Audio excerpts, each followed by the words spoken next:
이번 주는 인사청문회 슈퍼위크가 될 예정입니다. 이재명 정부의 1기 내각 인선은 총체적 부실입니다. 엄밀히 따지면 전원 실격입니다. 하지만 장관 후보자들은 자료 제출도 없고 정인 채택도 없는 맹탕 청문회를 만들어서 하루만 버티면 된다는 식의 김민석 스타일 침대 축구 전술을 구사하고 있습니다. 그럼에도 강훈식 비서실장은 새 정부 1기 내각 인선에 대해서 대통령님의 눈이 너무 높다고 자화자찬했습니다. 한숨이 나옵니다. 부실 인선 자체도 문제지만 이렇게 국민의 상식과 동떨어진 낯뜨거운 아부가 더 큰 문제입니다. 갑질 장관 강선우, 표절 장관 이진숙, 커피 장관 근어울, 도로 투기 장관 조현, 조계기 장관 정동영 등 무자격 5적은 청문회를 받을 자격조차 없습니다.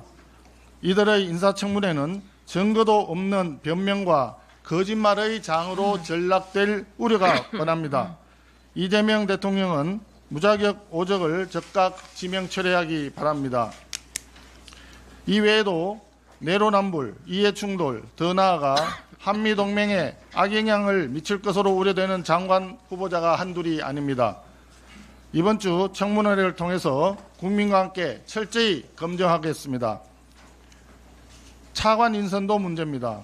국토부 1차관에는 대장동 사건은 공공이익 환수의 모범 사례라고 찬양했던 이상경 교수가 임명되었습니다. 정부 입법과 시행령 심의를 총괄하는 법제처장에는 이재명 대통령의 대장동 사건 변호인을 임명했습니다. 대한민국을 대장동처럼 만들겠다는 것이 이재명 정부의 국정 기조인 것인지 대단히 우려스럽습니다. 또한 대통령실, 민정, 공직기강, 법무비서관, 국정원 기조실장에 이어서 법제처장까지 권력의 핵심 포스트를 이재명 대통령의 범죄 비리 변호인들로 속속 임명하고 있습니다. 대한민국을 범죄자들과 법기술자들이 통치하는 범죄공화국으로 전락시키는 추악한 인사라고 할 수 있습니다. 변호사비는 자기 돈으로 내야 되는 것이지 공천장이나 임명장으로 납부하는 것이 아닙니다. 대통령 본인의 변호인단을 위한 보훈 인사 즉각 중단하기 바랍니다. 올해 5월 기준으로 신규 취급액 예대 금리차가 1.54%로 작년 5월 1.23%보다 확대되었습니다. 한국은행이 지난 1년간 기준금리 인하 기조를 이어왔지만 국민이 체감할 수 있는 이자 부담 완화 효과는 실종된 것입니다. 이는 수신금리가 대출금리보다 더 빠르게 하락하는 구조적 특성에 더하여 정부의 가계 부채관리 기조에 따라 은행들이 대출 가산금리를 일제히 인상한 결과입니다. 특히 이재명 정부의 과도한 대출 규제 정책은 왜곡된 금리 구조를 악화시키고 서민들의 이자 부담을 더욱 가중시킬 것입니다.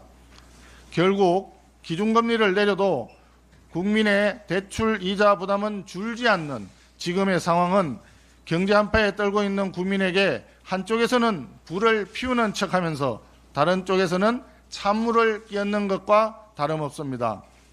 이제는 바뀌어야 합니다. 기준금리 인하가 대출금리에 즉각 반영되도록 하고 가계부채를 이유로 대출금리 인하를 막는 잘못된 정책 기조도 바로잡아야 합니다.